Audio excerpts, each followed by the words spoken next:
right. Good afternoon, everyone. Welcome to GenX. Once again, thank you so much for our supporters. My name is Sensei, and I'm here with my very good friend, Master Roshi. Master Roshi. And we're going to continue our dialogue from last week. We were discussing interview techniques. And very briefly, let's just recap some of the subjects that we discussed last week. I don't want to waste too much time on it, just to sort of remember things, and then we'll dive into today's episode. But last week we discussed interview expectations. We discussed what is the expectation of the employer, and as well as what is the expectation that you have from your employer. And by making sure that they both meet each other's expectations, you can then weave yourself into that opportunity. We also discussed employer fears. The employer is afraid of making the wrong hiring decision because by making a wrong hiring decision, it's a waste of time, money, and resources, as well as perhaps even the reputation of the employer, depending on how many wrong decisions they may have made in hiring people in the last couple of years. And because the employer has fears, then we can discuss, or we also discuss red flags.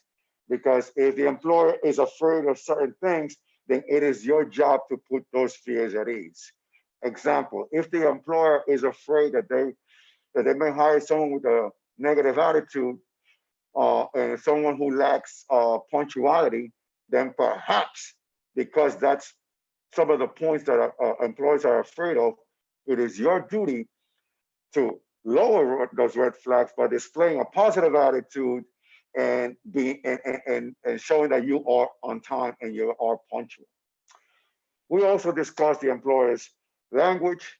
And what is the employer's language? To me, the employer's language is repeating what's on the job description by validating that with your expertise, your education, and your wit.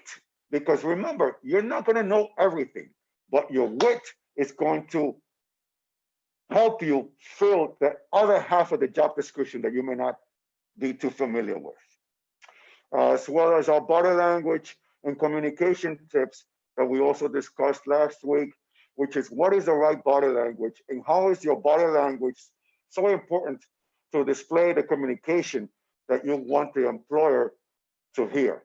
Example: if you're telling me that you have excellent customer service etiquette with a calm demeanor and you seem agitated and perhaps you're not exercising great customer service etiquette, now I can see that perhaps you may not be the right candidate for this position.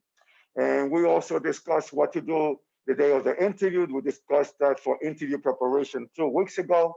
We're not going to get into that today, but it's just very briefly about getting up a little bit earlier than usual and making sure that you have all your ducks in a row before going to this interview.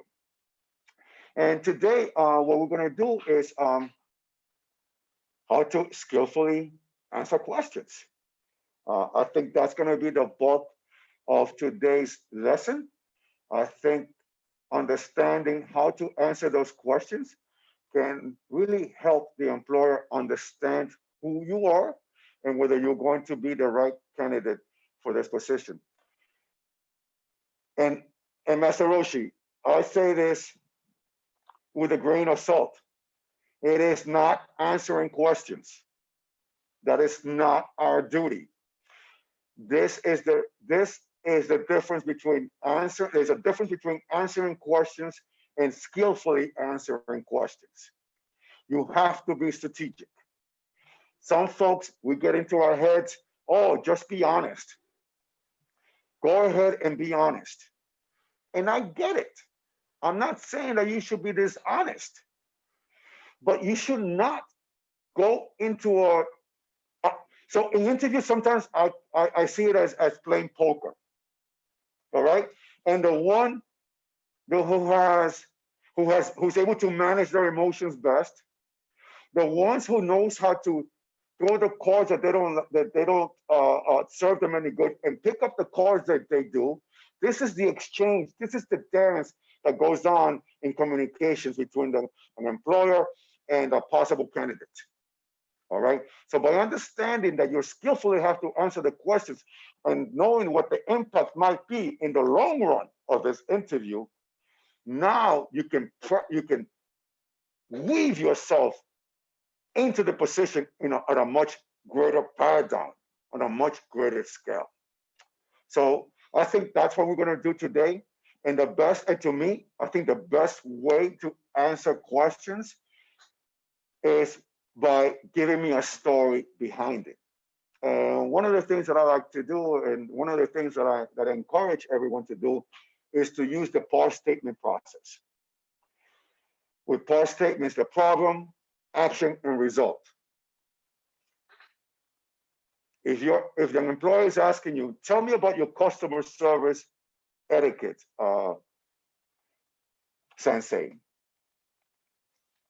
Is it my duty to say, hey, I think I have, oh, wow, that's a great question. I think of myself to have excellent customer service. I don't think that really answers the question. I think that, yes, I have excellent customer service. And then you can validate that with an experience of customer service. And a pause statement is the kind of story that can really give me the kind of detail, or at least provide the kind of detail to the employer that I can certainly navigate and troubleshoot certain people issues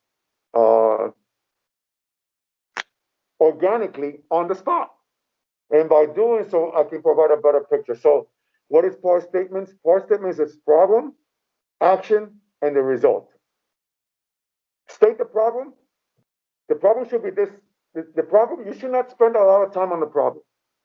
State the problem, spend 10 seconds, 15 seconds on the problem. And then spend time on the action. That is the key. And spending time on the action. What are the steps that you took in order to rectify the problem? And then the result. And what I recommend is to have a happy ending. Don't give me that the result was a poor judgment on your behalf.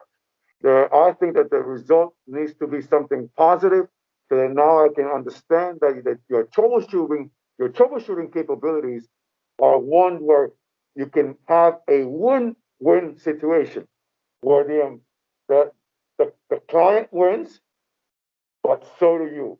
And by having an understanding of what the win-win situation between you and the employer can really provide a great picture of the win-win situation between you and our clients and the employer's clients. So this is what I think can be helpful. Masaroshi, are you during the interviews, have you ever utilized the PAR system, the PAR statement system, problem action result, whether willingly or unwillingly? In the beginning, no. I had no sort of idea about it. In the very beginning, I think most people that have gone into interviews have probably never even heard of what a PAR statement is. And so, when I first heard about it, it kind of clicked. It made sense as to what to do and what it is, right? And then I finally figured out, oh, so that's what I've been doing wrong, right?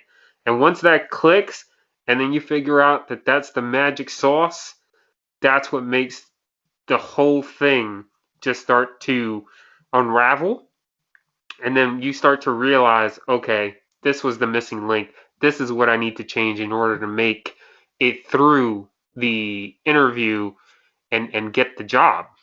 So that's the missing key ingredient, and I don't think we can stress that anymore, that that's the most important vital ingredient for getting through the interview. And yes, because you need to let me know, did you solve a recurrent problem in your last employer? Did you suggest any procedures or programs for your company? Did you train anyone? All right. Those are the kind of stories that the employer wants to hear. Okay. Not just say, yes, I train people. No, I trained uh, 3 people a month, or every time a new member of the team joined us, I was the key person to train them. And these are the elements that I trained them on. Not just say that you train. Give me a story. How did this person start working with you? How were you able to train them? And what was the outcome of that training? Okay? By providing those kind of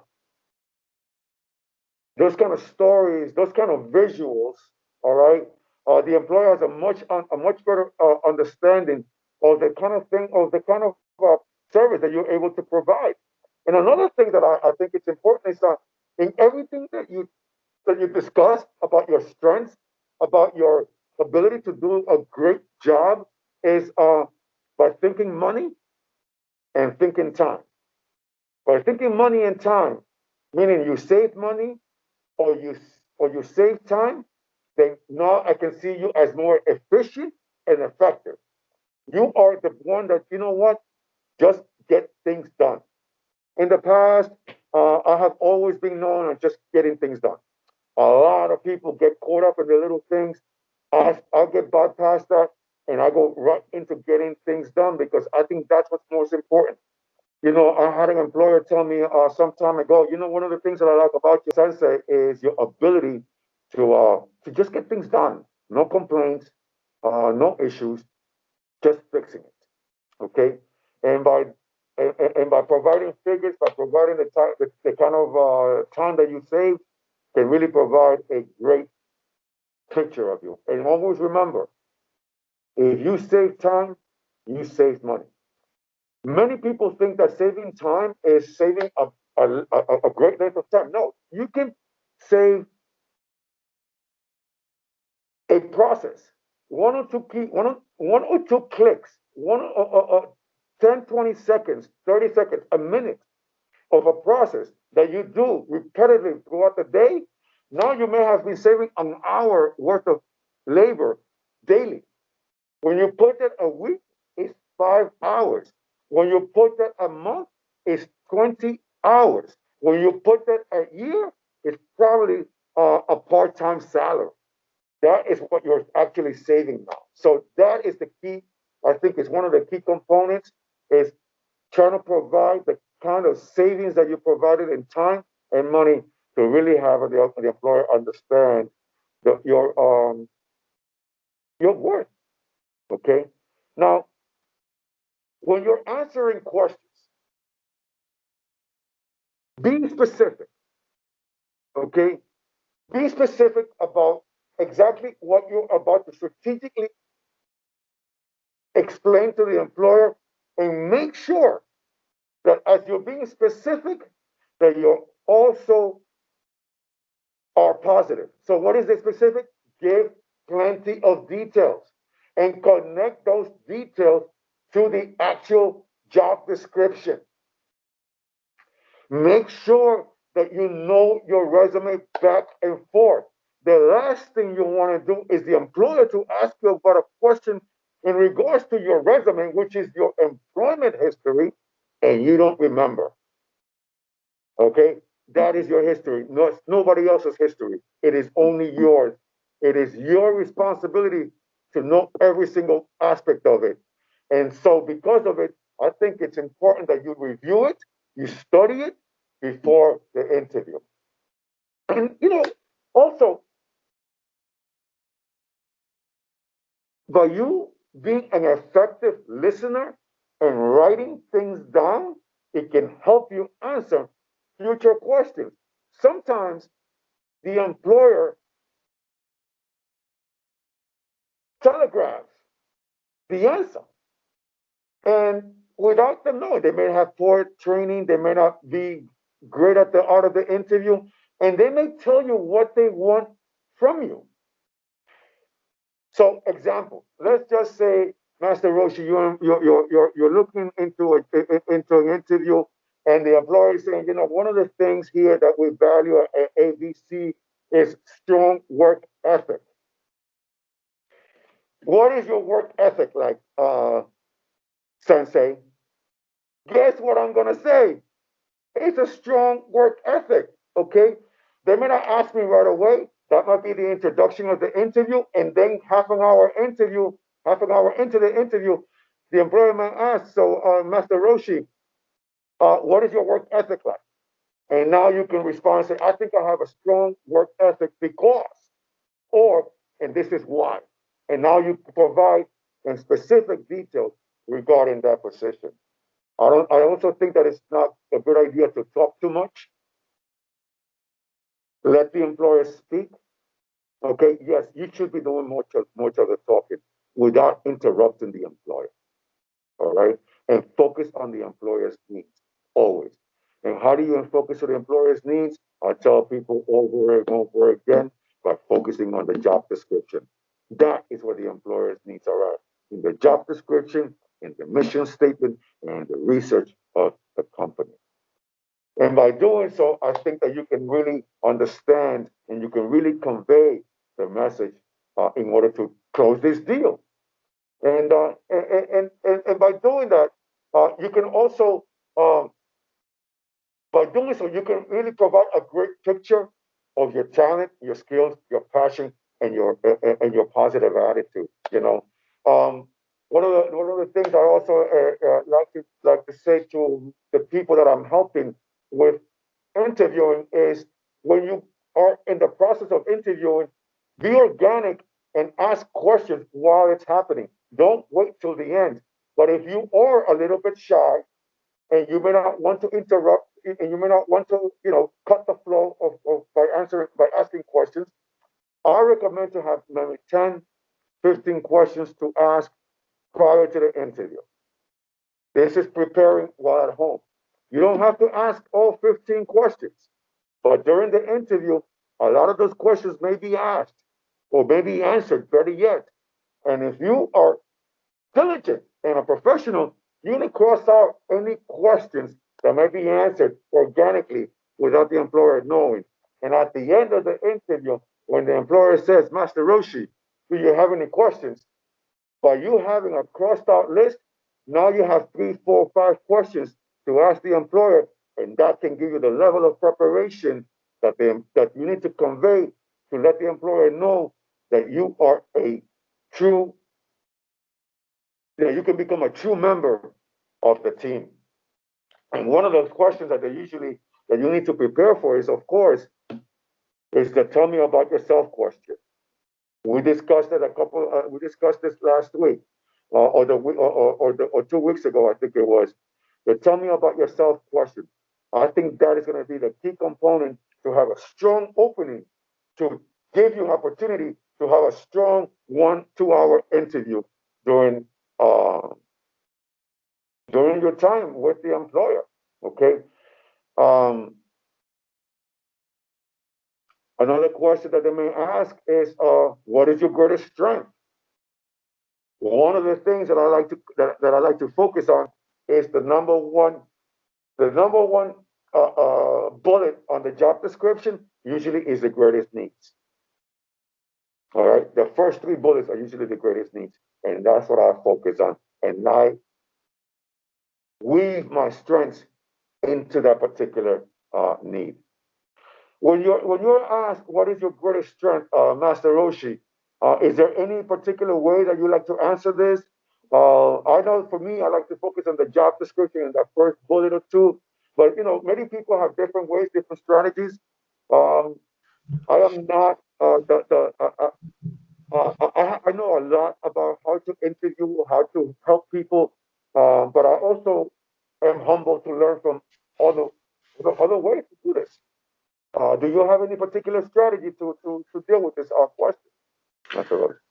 I mean, I think every situation is going to be different. I mean, I could tell people about what things I do that, I feel like is a strength for myself, but that necessarily may not be the case for everybody, right? So, I could give you a couple of different, answers on that, but it may not uh, relate to everybody.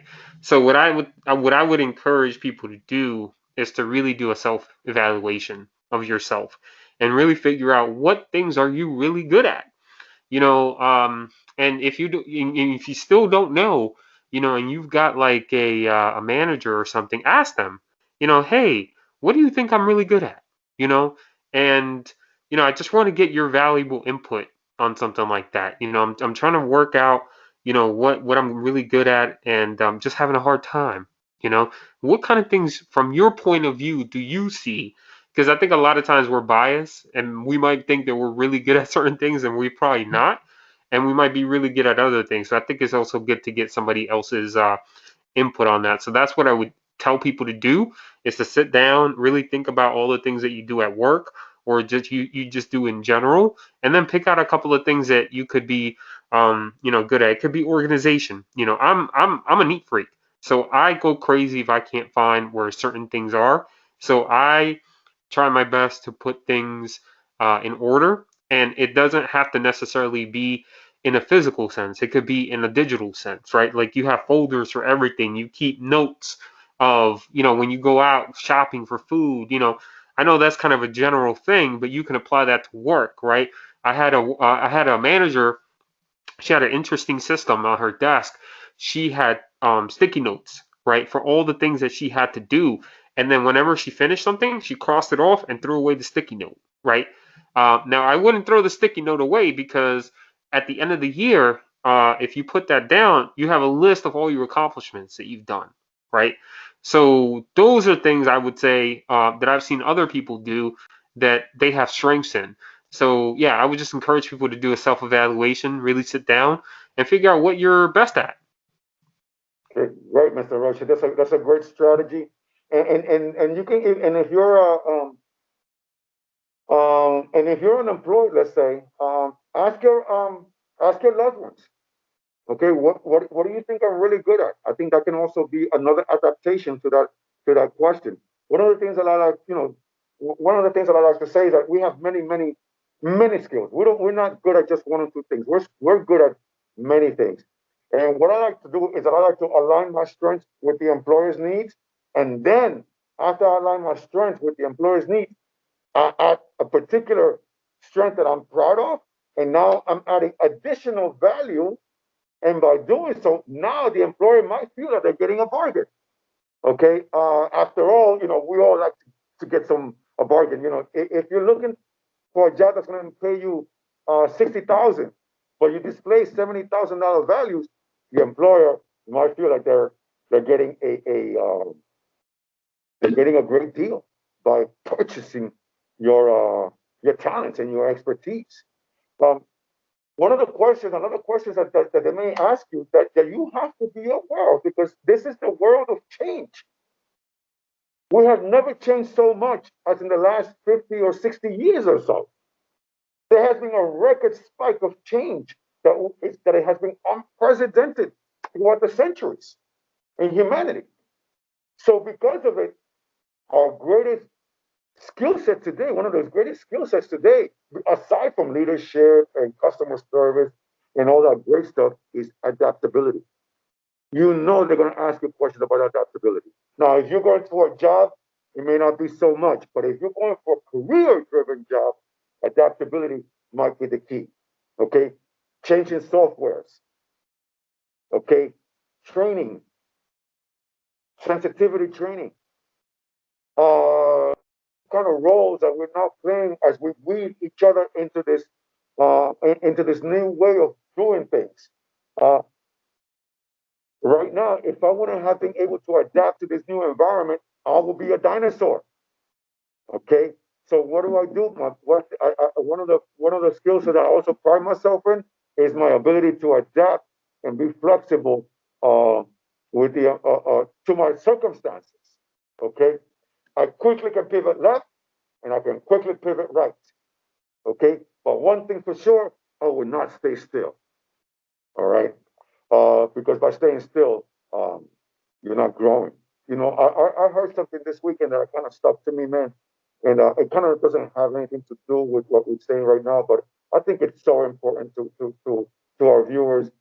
Um, and the quote stated something like this: in life we can either get better or we can get worse, but we never remain the same. It is your choice what you like to do. And what I like to do is that I like to always find a way to get better. So as new training comes in, I welcome it. As new trends come in, I welcome it. So I can continue to improve and grow with society as a whole. Uh, what do you think about adaptability, Masayoshi? So that's been one of the key words I've heard over and over again, especially through this pandemic, is how we're able to adapt. Because there's been people that in my company that have not been able to adapt. So they, for a long time, and it's understandable that you were working in an office and you were used to that format and interacting with people on a daily basis in person, or sort of doing things in the office that's really convenient, right? You had everything accessible to you, and now you don't. And you have a whole set of new tools, a whole set of new platforms available to us, and we have to utilize that. So I can only speak for myself, right? And I've been able to, luckily, been able to do that, with through Zoom and through all these other different types of programs. One of the changes specifically that I'll give people as an example of is that in the past we were so used to sending emails, we were so used to calling people, and maybe now we're probably calling people a little bit more than we were before because we're not seeing them. But I know for myself, I'm chatting a lot more with people. I'm using Microsoft Teams with my colleagues a lot more, and that's kind of helping reduce the amount of email and sometimes the amount of phone calls that you have to make with people. And we're collaborating a lot more. We're sharing video. We're sharing, content more than ever before. So those numbers are really going up in terms of the collaboration that we're doing. That before my company was forcing people, pushing people to do, and they weren't doing it. And now because of the pandemic, that was the trigger, right? That was the for lack of a better word, just the thing that they needed to spur people to make that change, right? So now because of that, that's forced people to adapt, whether they liked it or not, for the most part, and it's been a good thing. It's helped people realize that there's these tools available to us that you can use, and they have been using it, and it's been good. And for the people that are not, they're falling behind, and other people can see that. You're being late on certain things, or you're still using other things that most people are not using anymore. And then you get grumpy because that's not available to you, or there was an upgrade or an update. So in terms of technology, I would give my 2 cents on that, Sensei, because I know you spoke about more personable things, but for me, I work in a technology role a lot, and those are the things that people respect a lot more. Just right now because we're being forced to use more technology than ever before. Yeah, and very good point because as we start getting older, we start, our ego gets bigger and we start to think that we know more. And in reality, no one really knows more than the other. We are just, how can I put it? Uh, we may have certain strengths, perhaps, but no one is better than another. As one person is good at this, I may be good at something else, right? So our job is to become adaptable to the times, okay, to the demands of that particular decade. And if you're unable to do so, that decade is going to go by, and you're not going to be on that wagon. So it is your duty to make sure that you adapt so you can secure another decade, a productive decade. Okay. And if you don't want to adapt, that's okay. All right. But that's okay. But you have to find something else then because your survival at that particular company may be short. Okay. So if you have other plans to go on your own and do something else, fantastic. But even then, that's a form of adaptability too. Because if you're going in a different market, you're going in a different direction. That's adaptable as well. And you need to be flexible. And you cannot say, this is the way we used to do things. The way we used to do things is in the past. We need to look in. We need to be in the present as we project ourselves into the future. Okay. Another question that you may come to you is regarding your ability to be a team player. Okay. I mentioned to you many years ago, our jobs were different. In the United States, we used to manufacture a lot, but not no more. We are a service-based industry, and because we're a service-based industry, there is more cohesiveness. There's more collaboration between teams. And one of the biggest strengths that you need to display now is uh, is teamwork. So be ready for that. Okay. Uh, Tell me about a situation where you serve as a team player. Might be a question they may ask you. Okay. Keep that in the back of your head. Most likely, you will be joining a team. You won't be alone, and they're gonna ask you how were you able to get along with your team in the past, because your past many times dictates past behavior. Sometimes or many times dictate future behavior. All right. Another thing that they may want to know is your attention to detail, the quality of work. And that sometimes, Master Roshi, they may not even ask you. They may give you a form to fill out, and you think it's just a form, uh, but it's not just a form. It might be a form that can display your quality of your detail and the quality of your work. And if you leave the form in some places blank, you skip some questions, uh, you made a bunch of errors, and you erase things, and you and it's a poorly filled form. That might be a reflection of the kind of work that you may be doing on a regular basis. And it And could chaos and confusion. Sensei, if I could butt in here, Yeah. I want to say that from what I've seen, it's more unforgiving now than it was ever before. In the past, probably people would, say things behind your back, about poor performance. And now, what I'm seeing more and more of, in whatever respect it is that because of social media, there's a lot more people posting things, about you, and what you've done, especially if you're in a customer service front facing role.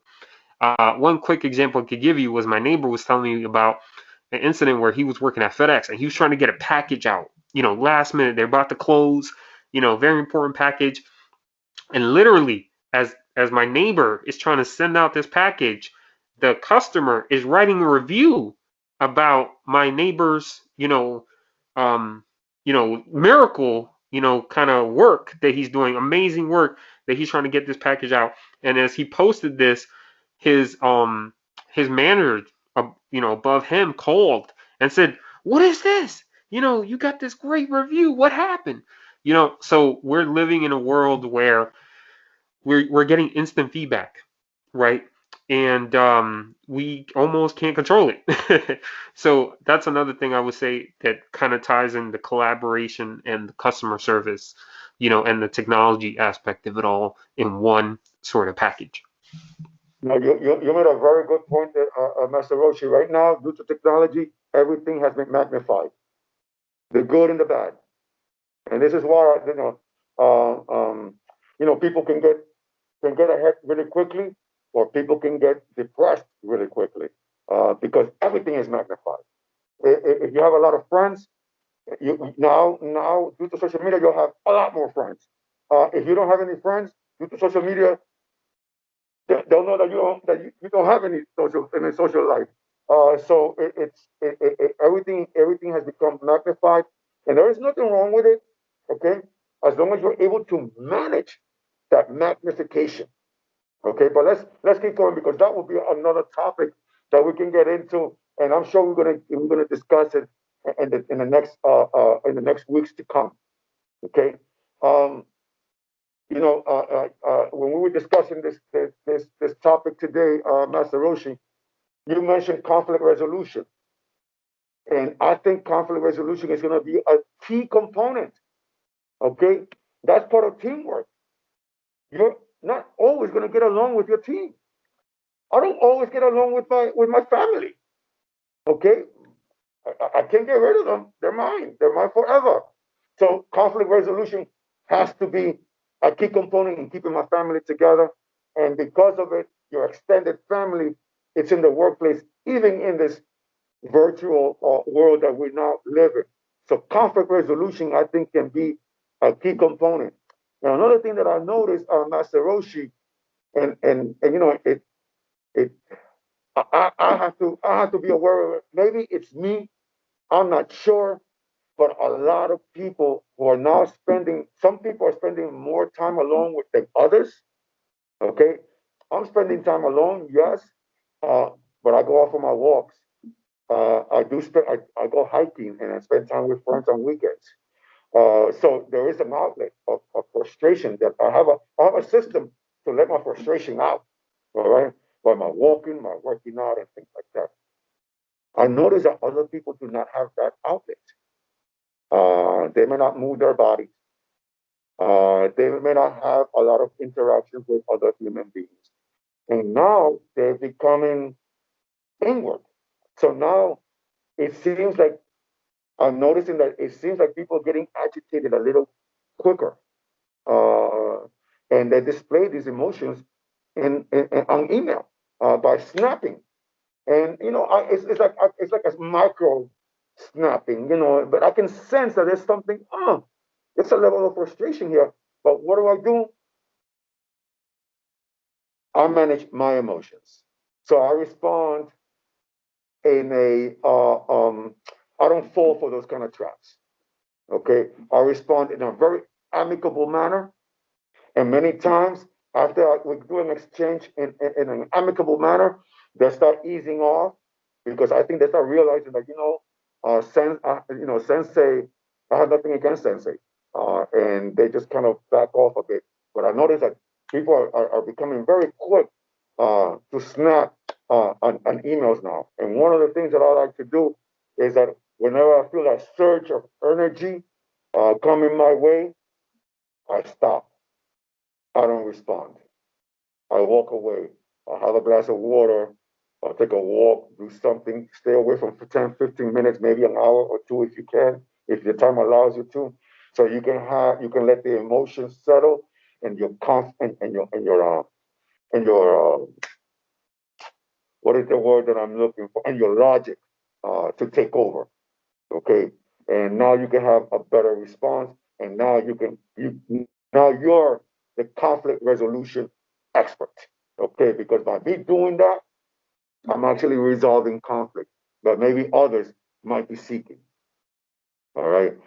So those are the kind of things that get covered in the interview. Please be aware of all these components that we discussed.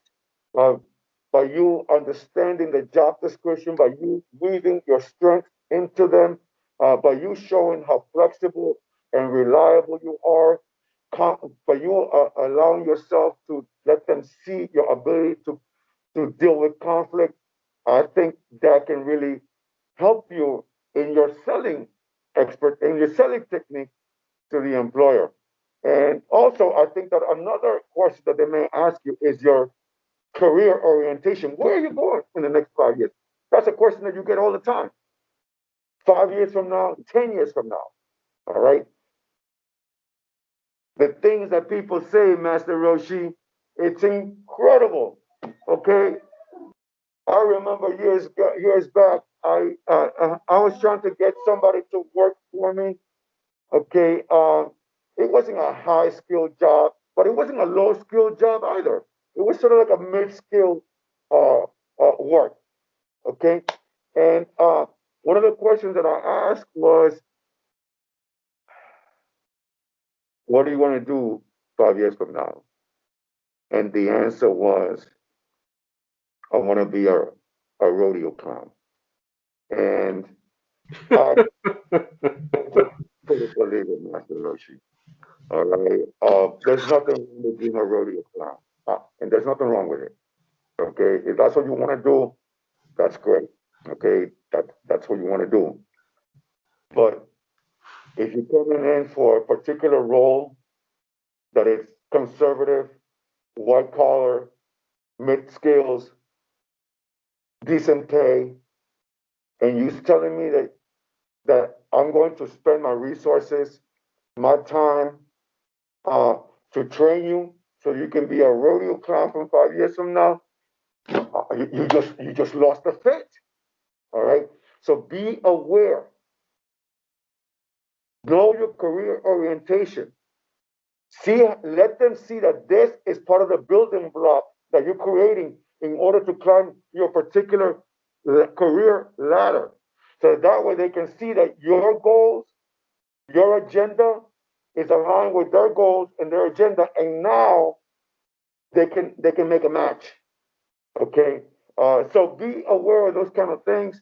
Make sure that whatever you decide, you may not have you may, even if it's something different that you want to do, keep that as your hidden agenda, because maybe this is the job that you need for right now, but it may not be the job that you need 5 years from now. And Okay.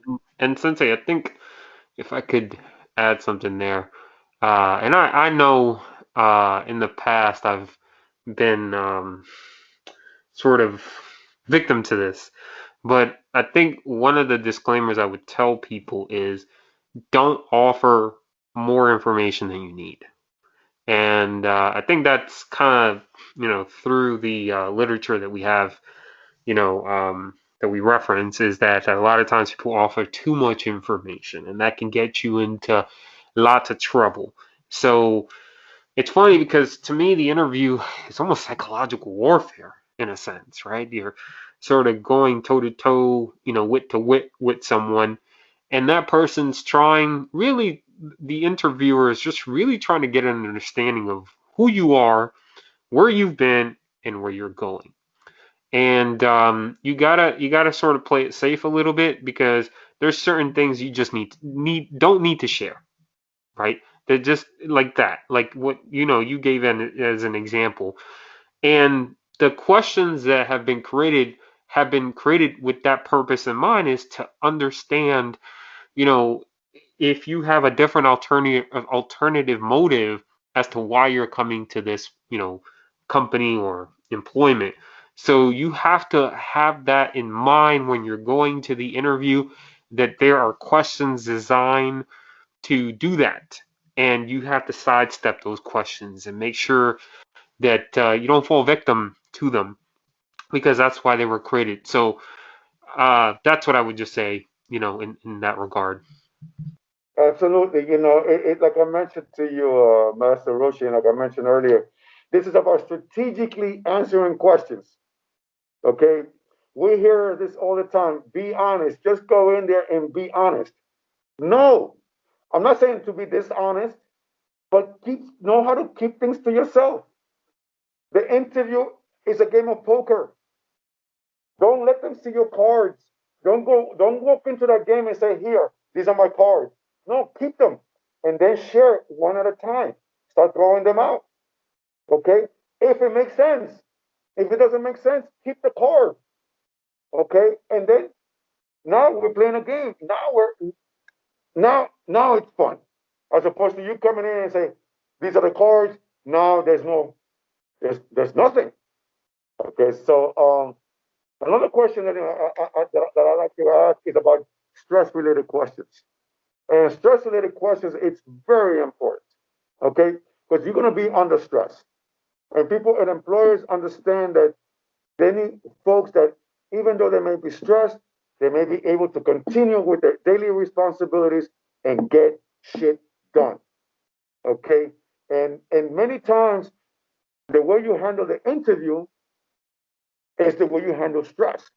If you're fidgeting, if you're nervous, if you're stuttering, if you're not giving eye contact, that is letting the employer know that your ability to work under stress is poor.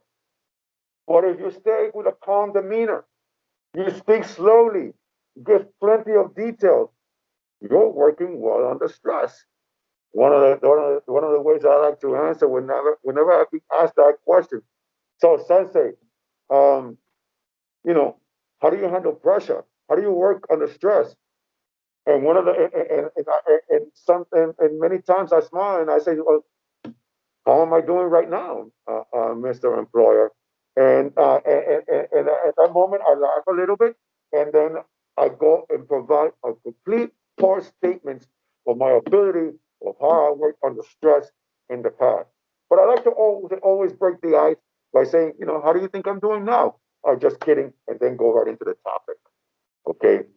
So I think stress related questions is going to be one of the questions that there will be answer there will be questions that will be asking you, and your ability to display a calm demeanor while answering that question and providing plenty of details of how you dealt with stress in the past can really help you.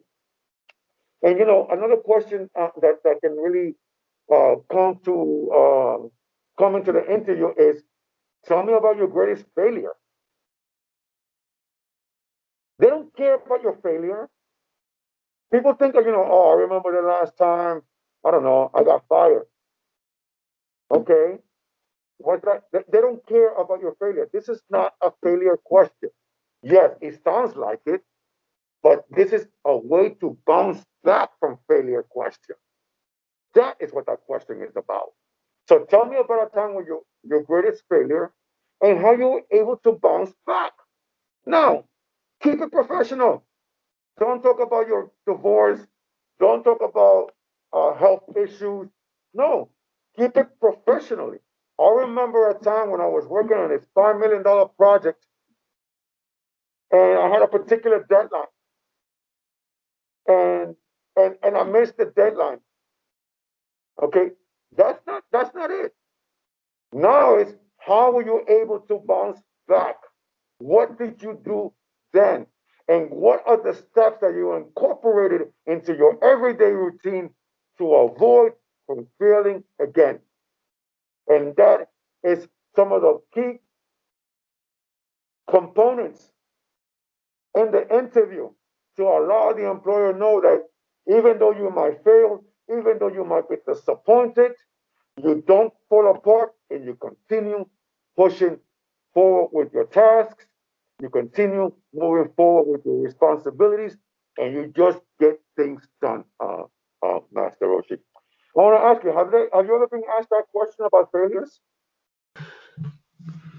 In a way, I probably have. I probably don't recall because it's been so long since I've been on an interview. But I've definitely been, asked that question. And you're right. It's not necessarily what they're looking for in terms of, how, like it's more of the process, right, that they're looking for. They're not just looking for you to give them an answer and say, hey, I failed my test. If you're in school, let's just say, I got an F on that test. What did you do to remedy that situation?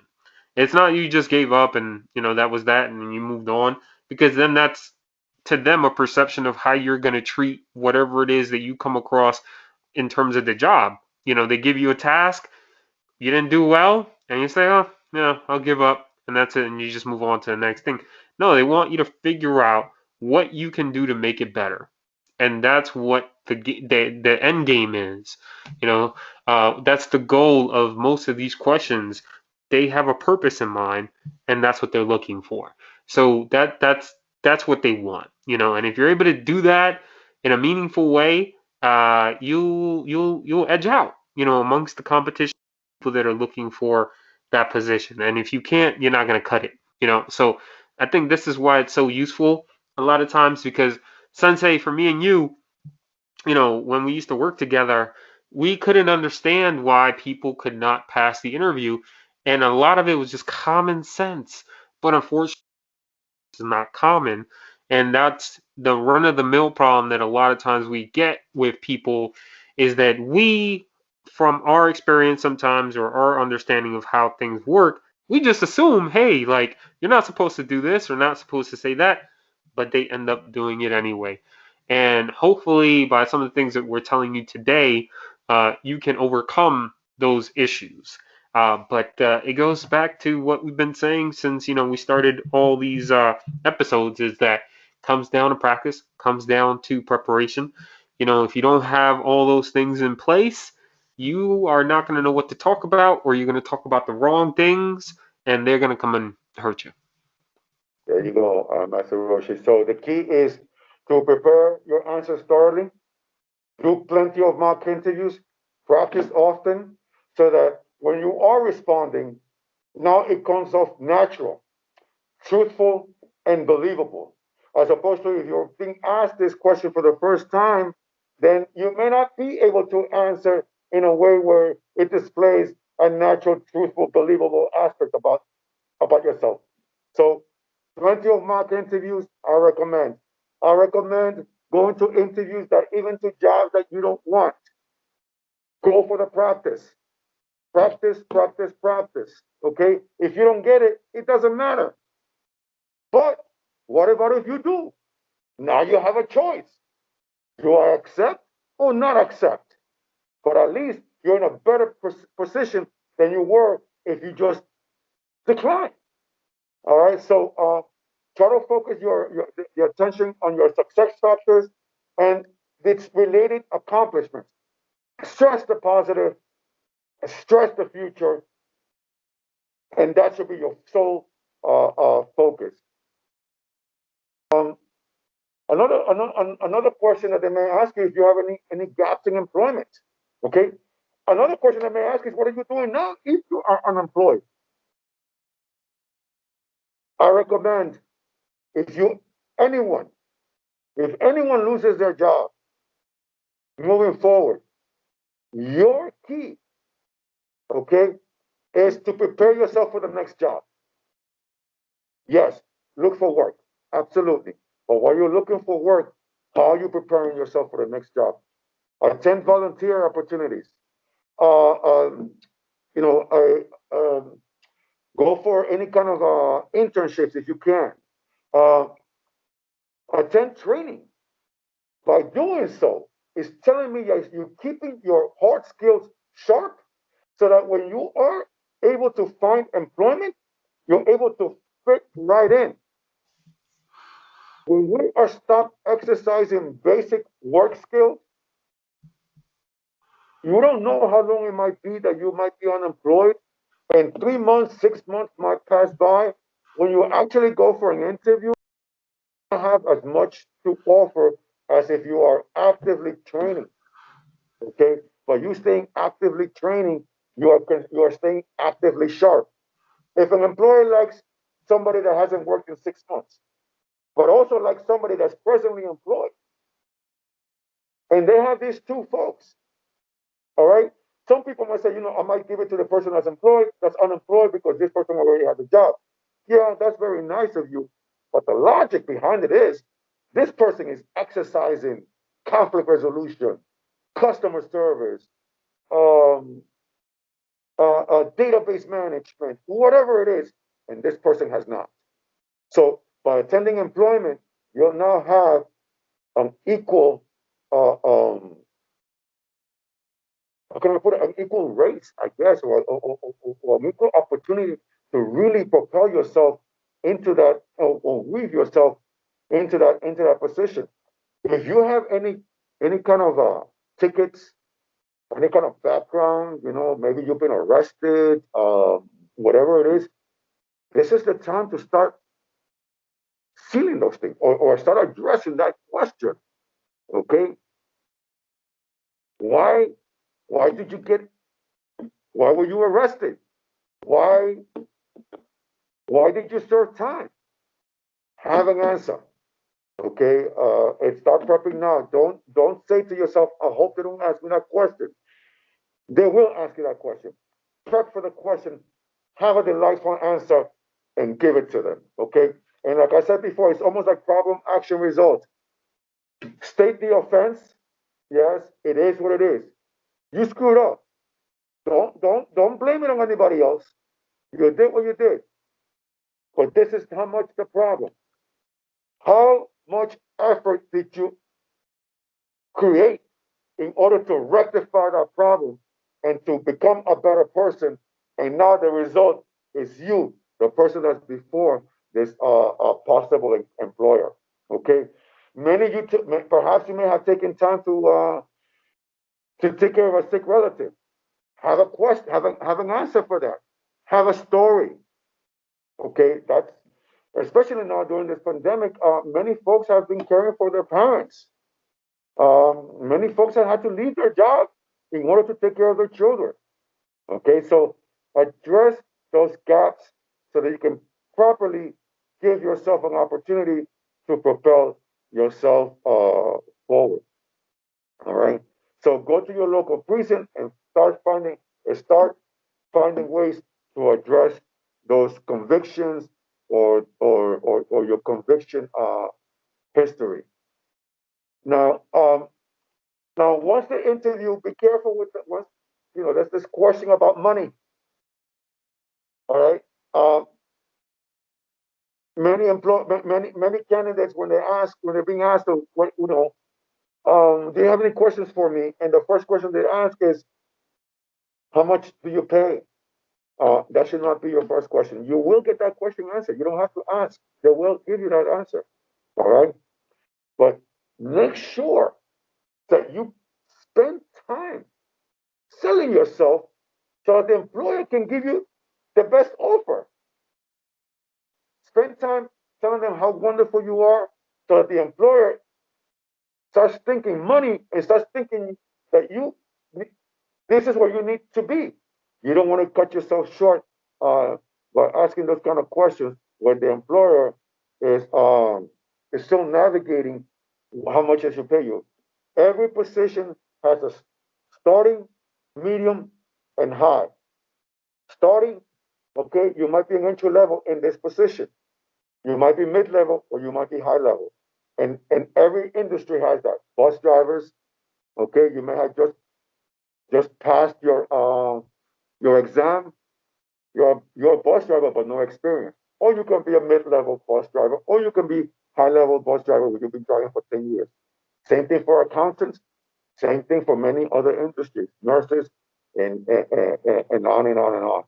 All right. So make sure that you're able to convey your best self, so that way the employer can see you with a much higher salary. Okay.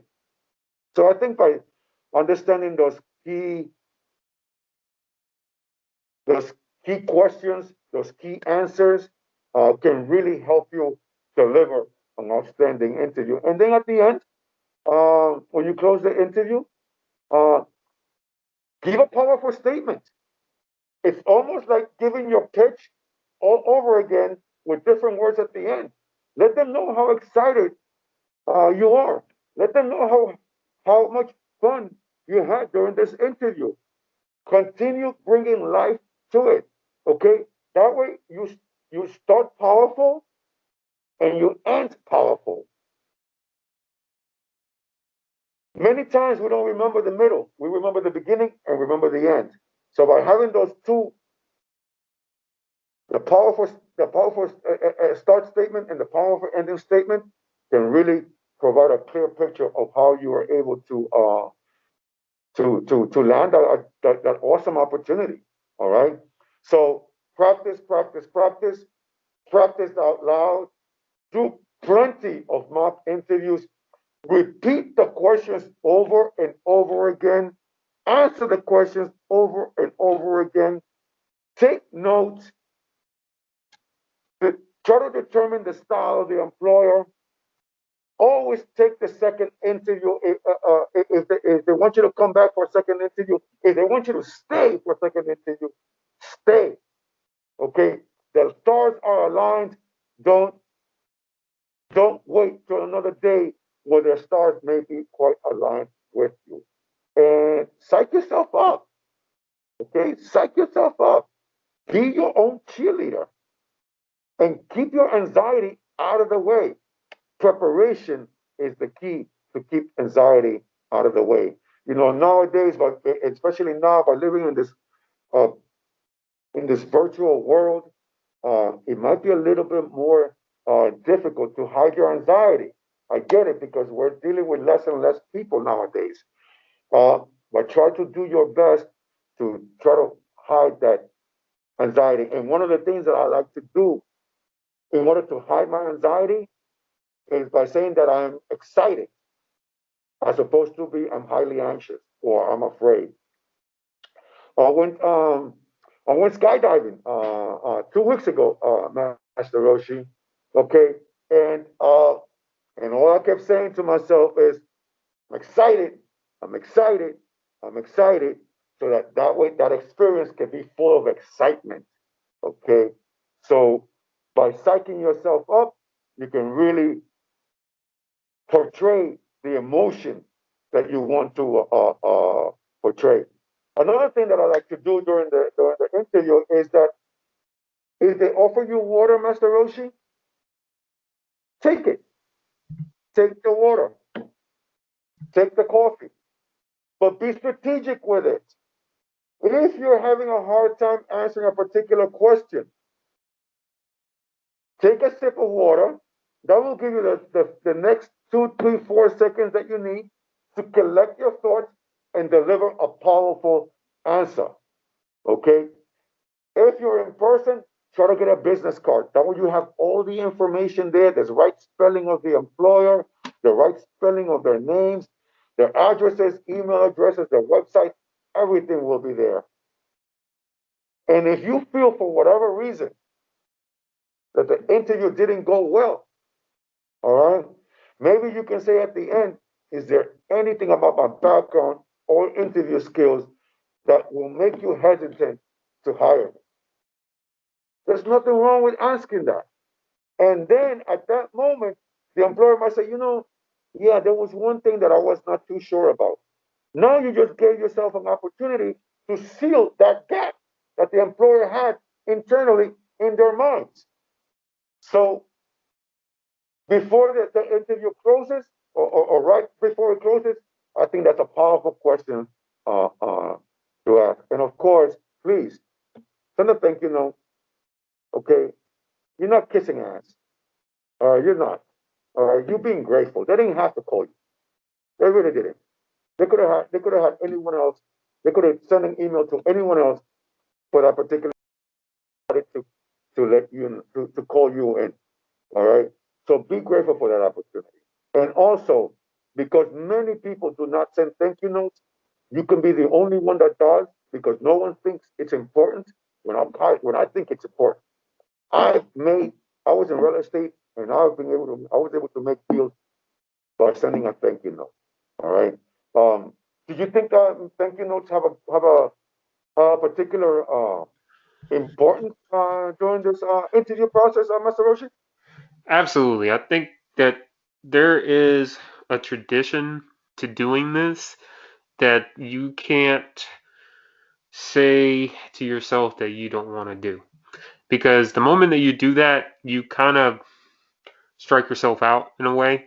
Because you might have somebody else that, let's just say, I always put this example to everybody. I say, look, if you had two really good people, they had two really strong interviews, but one person wrote a thank you note and the other one didn't, it shows you who was more grateful, right?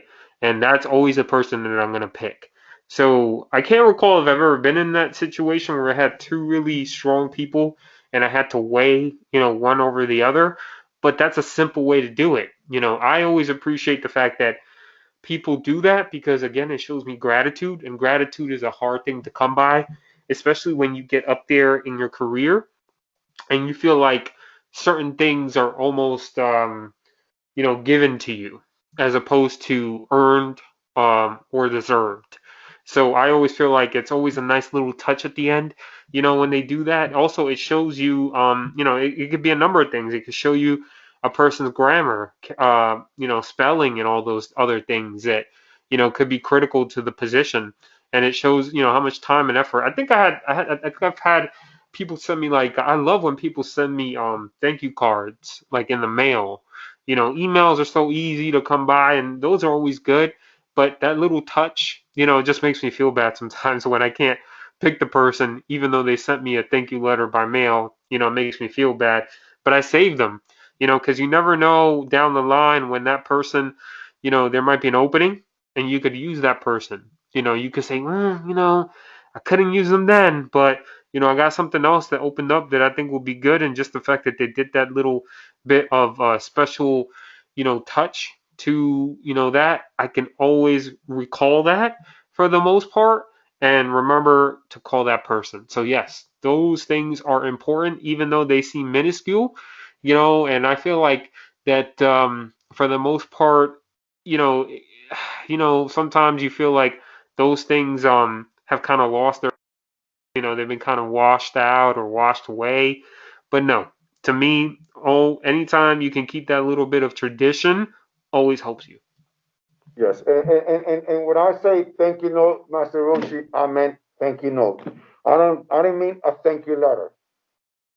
Back in the day, thank you letter was normal, but today, it just doesn't make sense.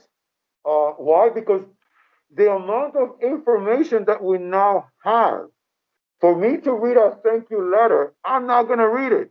A thank you note with two, three sentences tells me all. And also, I think you made a very good point because when I have two candidates that are equally good and I like them both, I go into the details. Okay, that's when the details come in. This person was 1 minute late. This person was 5 minutes early.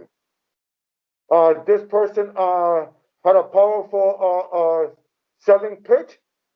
This person did not. Uh, this person had a was dressed appropriate for the interview. This person was too relaxed, and that's when the score card comes in, and the one who has the highest score gets the call. So you don't know if maybe the thank you note can be the key point that offsets the scale to to to to you landing the opportunity. Okay, And and then lastly, follow up. Okay, follow up within 2 days after the thank you note. The thank you note should be sent between uh, 12 to 24 hours, no longer than that. Before it was 24 to 48, not anymore. 12 to 24 hours. A follow up note, 2 to 3 days. I think that up to two follow ups is enough. Once you go three, four follow ups, now you're harassing. And now I just don't want to answer your emails. Send me a follow up 3 days later. See how it's going. Hey, Sensei. So we met on last week Thursday, and for the such and such position, I found your interview style to be invigorating and enlightening. I really enjoy learning about the position and how I can contribute to the new initiative that you are creating now in the East Coast. Thank you so much once again. I love hearing from you, Sue. Short and simple. A week later, hi. I with the same history of the thank you note that you sent last week. Hi, I know you must be very busy, Sensei. Um, However, I'm still very excited about this opportunity, and I'm looking to see where you are in the hiring process. Okay, I look forward in hearing from you. I enjoy blah blah blah blah. Quick, simple, and that's it. After that, I don't think you should be able to continue to send me thank you notes because now I might feel like you're getting a little bit overwhelmed, or better yet, you overwhelming me. All right. So, and maybe what you can do, this is a strategy that I've told some of my students.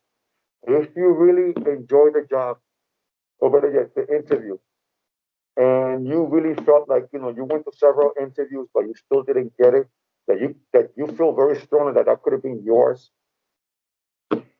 follow up in a month. The strategy is this, okay? Maybe the employer is not happy with the person that they decided to go with. Okay, maybe this person is not working out as well as they thought. And now they're looking into perhaps going in a different direction. But instead of putting the position back on the market, they decide to try to stay with this person to try to continue to develop this person. Even if this person is not working out because they don't want to deal with this again. They don't want to deal with interviews and postings and all of that. So now it's like, you know what? We're stuck with this. Let's try to make the best of it. However, you send me another follow-up note and say, hey, Sensei, I am still in the market, looking for such and such positions, for such and such opportunities. I'm just curious if new opportunities, you don't say that opportunity is still available. I'm just checking to see if you have new opportunities within your company where I can best fit. Please see an additional copy of my resume. Thank you so much, and I look forward to hearing from you. Just in case, it might work, it might not, but I think it's worth taking a chance. Okay, and I think that ends today's podcast. I think we covered all the basics, Master Roshi. Unless you feel like we may have missed something that we need to elaborate on. No, I think we're good for time. I think we covered a lot. If there's anything else we need to really address, but just harping on the things that we've said already. Um, but I'll have you close it out. Good. And so what we're gonna do, Master Roshi, in our next podcast, we're gonna talk about the victim mentality. Okay, we're gonna talk about how to address that inner world inside of us that doesn't allow us to grow. And I think that by addressing that can really unleash the superhuman being that you really are to help get yourself where you need to be. We all have different levels, okay? We all have different levels. Not everyone is equipped to fly yet. Some of us are still crawling and we're looking into walking, and that's okay. That is step one. All right. So everybody's in a different journey in their own particular life. I think by addressing the victim mentality can help people who are highly successful because, believe it or not, okay, they may not have it in their business, but they may have it in their romantic lifestyles or in their personal lifestyles. Okay. So by addressing the victim mentality, I think it really helped you. You know, I had the victim mentality, Master Roshi. I'm not sure if you ever had it, but I had it for quite some time, and I didn't even know I had it until I became more aware of it by reading and by analyzing myself. I it became to fruition that I had a victim mentality, and I was able to successfully change it. From time to time, I still fall victim to it, but because I'm aware of it, I'm able to get myself out of it. Okay, so let's discuss victim mentality next week. What is it about you that you are victimizing yourself, that you're not allowing yourself to grow to your full potential? And that's what we're going to discuss next week. Thank you so much, everyone. I enjoyed having this conversation with you all, and I look forward uh, to being back next week. Thank you.